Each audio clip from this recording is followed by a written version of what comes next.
Қайырлы күн достар, бүгін өздеріңізге қазіргі таңда хит болып жатқан, ақылы мастер-класстарда сатылып жатқан рецепті тегін өзімнің YouTube арнамда дәл осы каналда рецептерін тегін бөлісетін боламын.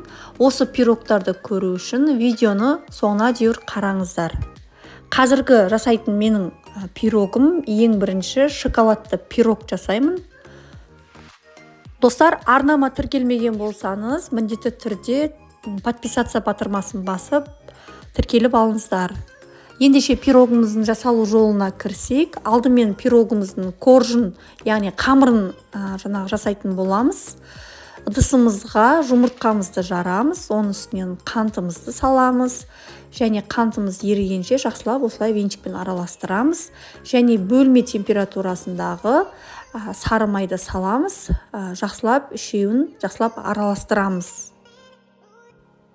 Илегіштен өткізілген ұнымызды үстінен қамыр қопсытқыш саламыз, ұнымыздың үстінен, және жұмсақ қамыр илейміз. Қамырымыз өте жұмсақ болуы керек. Берілген ұнды ғана қолдануға тырысыңыздар. Егер қатты қолға жабысып тұрса, аздап ұн қоссаңыздар болады.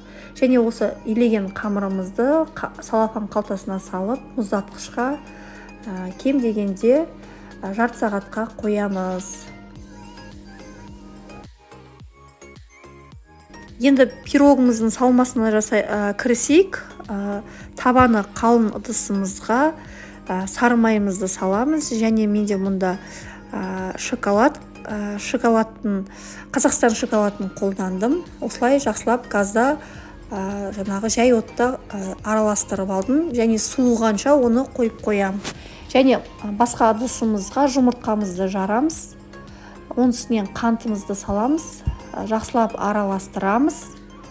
Дүкеннің менде 20% қаймағы, 15% 25% қаймақтар бола береді. Осылай барлығын жақсылап араластырамыз. Негізі миксерді қолданбауға тырысыңыздар. Себебі миксер қолдансаңыздар, біздің салмамыз қатты көтеріліп, қатты түсуі мүмкін. Сондықтан осылай венчикпен араластыруға тырысыңыздар.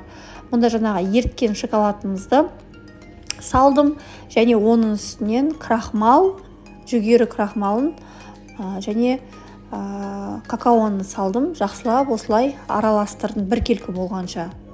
Осы кезде пешті қыздырамыз, достар. Көріп тұрғандарыңыздай осылай салма әртік-әртік болмау керек, жақсылап араласуы керек.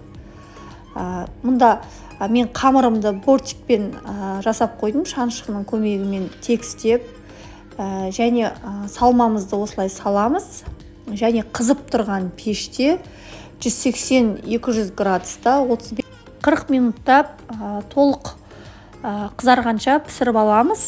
Мұнда менде пирогым пісті. Піскен беттен кесуге болмайды. Кем дегенде 2-3 сағаттан соң, ортасы өз-өзін ұстаған соң барып кесуге кеңес етемін. Көріп тұрғандарыңыздай, біздің бәлішіміз дайын. Жасап көріңіздер, достар.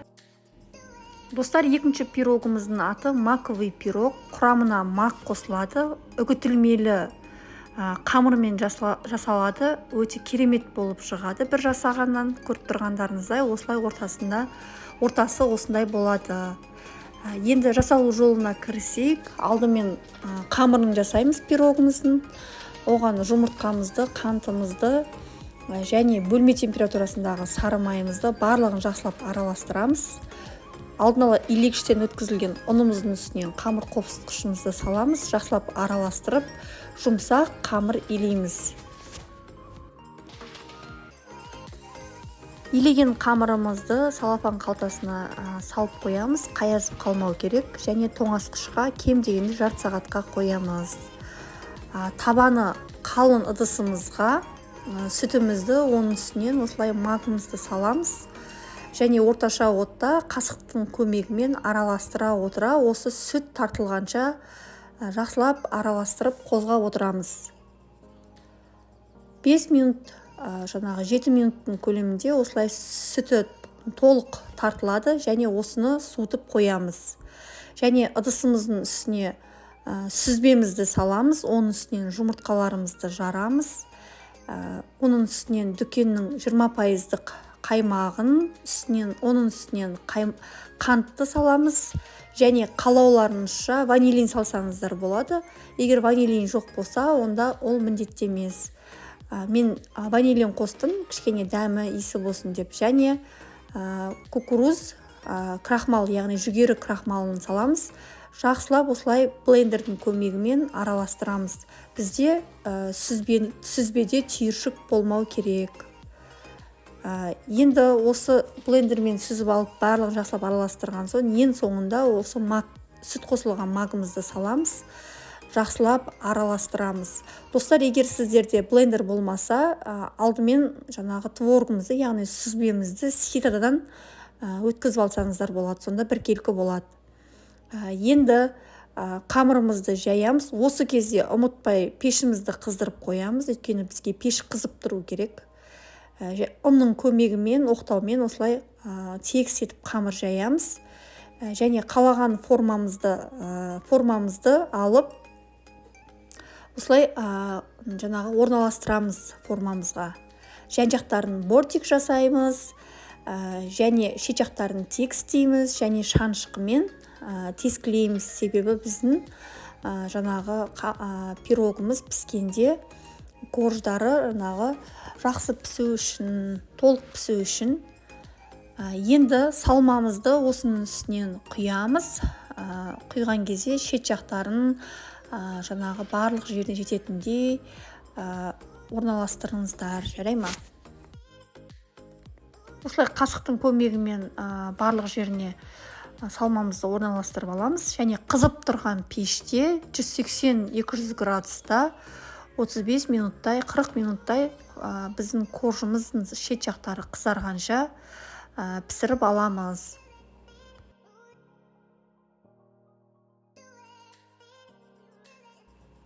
Мұнда менде 30 минуттай уақыт өтті.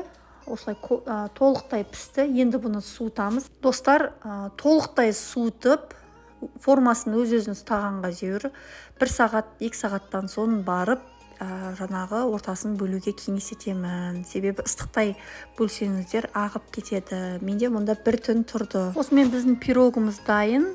Ас болсын. Достар, 3-ші пирог менде мұнда ұзақ болғандықтан уақыт бұл пирогты бөлек осы видеодан кейінгі, яғни келесі видеодан көрсеңіздер болады. Болмаса, дәл осы көріп атқан рецептеріңіздің астындағы описание бөліміне сілтемесін қалдыратын боламын. Сіздермен болған дәмді астарыңыз әрдайым дәмді болсын.